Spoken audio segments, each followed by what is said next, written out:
Emva kweenyanga zolawulo inkulumbuso yakwiphondo laseRhawutini uPanyaza Lesufi uye wahlengahlengisa ngokusesikweni ikhabhinethi yakhe entsha yephondo kwezopolitiko. Elinyathelo libonisa utshintsho olukhulu kwindlela umbindi wezoqoqosho elizwe oza kuqhutywa ngayo njengoko siya kunyulo lomasipala ka-2026.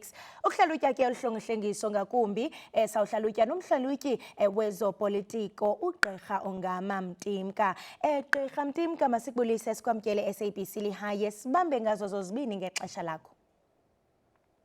Ndiyabulisa kuwe nakubabukeli ngokunjalo. Gqirha, inkulumbuso uPanyaza Lesufi ufake ngokusesikweni i-EFF kwikhabhinethi yaseRhawutini. Ingaba elinyathelo gqirha litshintsha njani imeko yezopolitiko kweli phondo xa kuthelekiswa ixesha langaphambili loorhulumente ababembalwa? Le meko singayifunda ngeenkalo.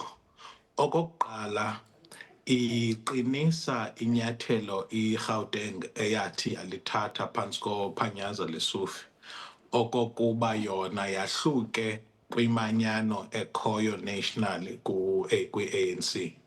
Okwesibini, ngokuzisa i-EFF iconfirma le nto kudala ikrokrelwa into yokokuba eyona nto yenza uba makube nzima kulo kaLesufi into yokokuba amkele i-Democratic Alliance kwakunye nabanye kule mbumba ngoku yayisekwa ngo-2024 ukuba phele behamba ne-minority government yayikuba ubudlelwane nokusondelelana kwabo ne-EFF buphakamile kakhulu okwiqondo eliphezulu phaa eGauteng, kodwa also kukho neengcinga zokokuba le nto is purely i-deal making yaphaa. Okugqibela, inika umdla ingakumbi xa sijonga into yokokuba uchairperson wayo lo i-EFF ebesandukhutshwa ekurhuleni njengoba nje efakwa kwikhabhinethi yephondo. Now indenza ndizibuze imibuzo emininzi malunga nobudlelwane phakathi kwe-ANC ephondweni kwakunye ne-ANC kwiregion yasekurhuleni, noba ithetha ntoni naloo nto ubheka phambili. But siphinde sikhumbule into yoba ukuze ibe kanti ithabathe inyawo i-ANC, isihlahla se-EFF siqiniswe kokwakutyityimbiza umnwe kwabo malunga ne-discussions nge-adjustment budget kwakunye nento yokufakwa ngaphakathi konogada uba baqeshwe ngaphakathi kurhulumente. Gqirha, njengoba usisho into yokubana oku kubonakala ngathi kususa izikrokro ezithile, siyaqonda into yokubana yena uNkululeko Dunga oyinkokheli ye-EFF kweli phondo uchongwe njengomphathiswa wemicimbi yemali. Ingaba mhlambe kusityhilela ntoni ngomkhombandlela wemicimbi yemali yaseRhawutini ukuba kubekho umbutho owaziwayo ngemigaqo-nkqubo yezoqoqosho? Well, i-EFF nangona nje ithanda ukugragama kakhulu malunga nee-policies ezithi zibuyikisa abatyali-mali ngamaxa wambi, ubukhulu bee-policies zabo asizo-policies ezinqakamisayo. So ndinayo into ethi izawuqhuba nje ngokufanayo ii-finances zikarhulumente, ingakumbi xa ujonga into yokokuba ikhabhinethi yeprovince asuba umphathiswa nganye uzimele ngokwendima athi ayidlale kwigalelo in terms of ukulawula ephondweni. Okwesibini, ewe laa nto yokokuba befuna uba mabangeniswe ngaphakathi abaphangeli bakarhulumente abajongene nokhuseleko yinto even ne-ANC government ibinoyenza, so asiyinto leyo ebefana lokokuba iyoyikisa xa i-EFF ingenile. Eyona nto yinto yokokuba andikhumbuli kubakho i-investigation ede yaphumela kule nto yokokuba ebegxothwe kwisihlalo esifanayo ekurhuleni. So nantso nje if mhlawumbi ikhona into ethe yaqina phaa in terms of indlela imali zaphaa beziphethwe ngayo ebefana uba ibe kanti iyaxhalabisa. Gqirha Mtimka, sikhe sabona ngaphambili isiphithiphithi kwezopolitiko kwimetro ezifana neKuruleni neJohannesburg. Yinto lena yakutshanje. Ingaba mhlawumbe le ntsebenziswano yephondo kwi-ANC ne-EFF iyakunyanzelisa mhlawumbe indlela yokumanyana kwezi zixeko zikhulu zalapha eRhawutini? Asingetsho, it's interesting indlela i-ANC eyahluka ngayo phakathi ko-national no-province ke kutshanje kunye nomasipala.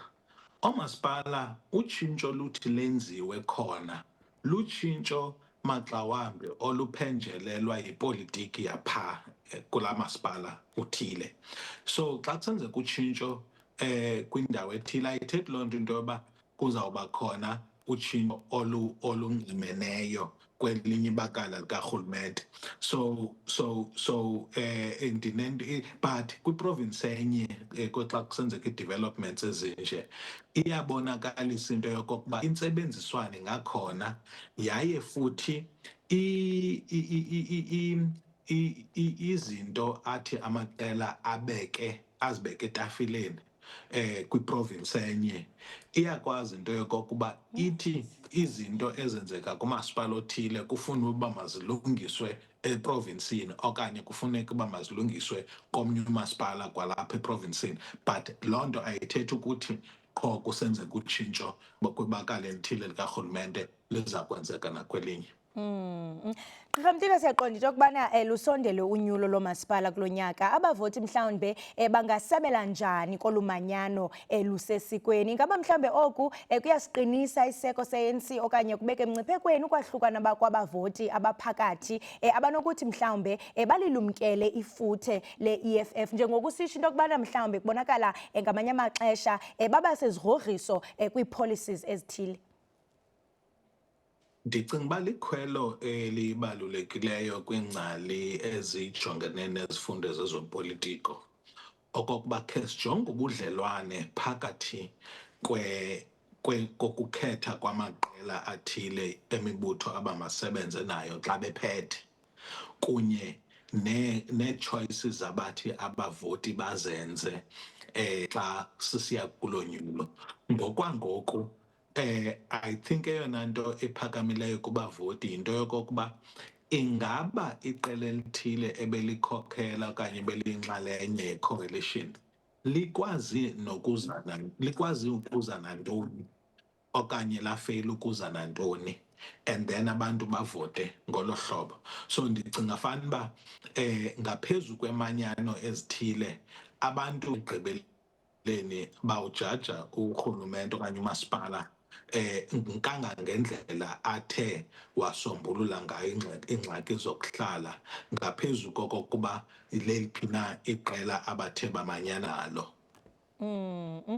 Gqirha Mtimka, masimambe ngazibini ngexesha lakho ngokusityebisela kwingxelo ebaluleke kangaka. Right, mbukeli we-SABC lihaye besihlala indlebe nomhlalutyi wezopolitiko uGqirha Ongama Mtimka. Kanti ke mbukeli ngoku sawuthi sihlabele mgama novimba wethu.